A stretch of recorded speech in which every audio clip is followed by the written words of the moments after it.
हजरत हूद अलैहिस्सलाम और आद का जमाना। प्यारे दोस्तों, आज हम एक ऐसे पैगंबर की बात करेंगे जिन्होंने अपनी कौम को सच्चाई का रास्ता दिखाया। हजरत हूद अलैहिस्सलाम, जिनका जमाना लगभग 2000 साल क़ब्ले मसीह माना जाता है। कुरान मजीद में आद को मिन बादी नूह कहकर नूह कौम के खलीफों में गिना गया है। उन्हें आदे उला कहा गया है और उनके साथ इरम का लफ्ज भी जुड़ा है।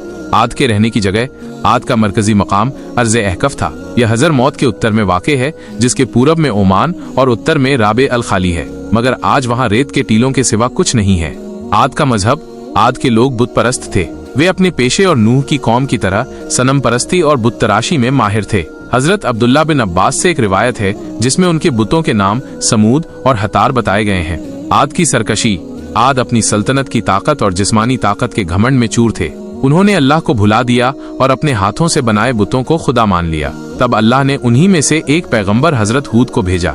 हजरत हूद अलैहिस्सलाम की नबुव्वत। हजरत हूद आद की सबसे इज्जतदार शाखा खुलूद के थे। उनका रंग सुर्ख सफेद और वो बहुत खूबसूरत थे। उनकी दाढ़ी बड़ी थी। उन्होंने अपनी कौम को अल्लाह की तौहीद और इबादत की दावत दी और जुल्म से मना किया, मगर आद ने उनकी बात नहीं मानी। उन्होंने हजरत हूद को झुटलाया और घमंड से कहा, मन अशद्द मिन्ना कुव्वा।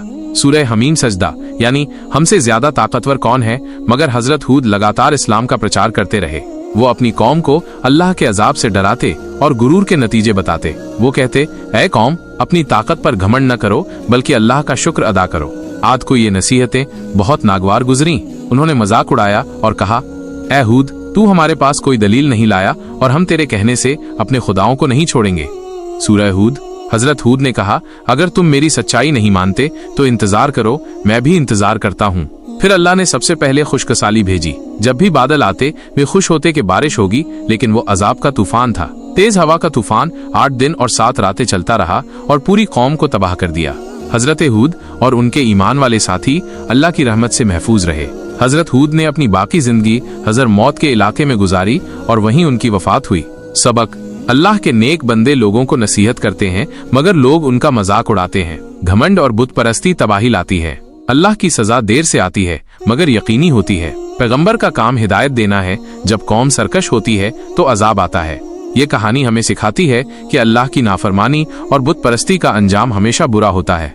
दोस्तों, अगर आपको ये कहानी अच्छी लगी हो तो इसे लाइक करें, शेयर करें और कमेंट में अपनी राय जरूर बताएं।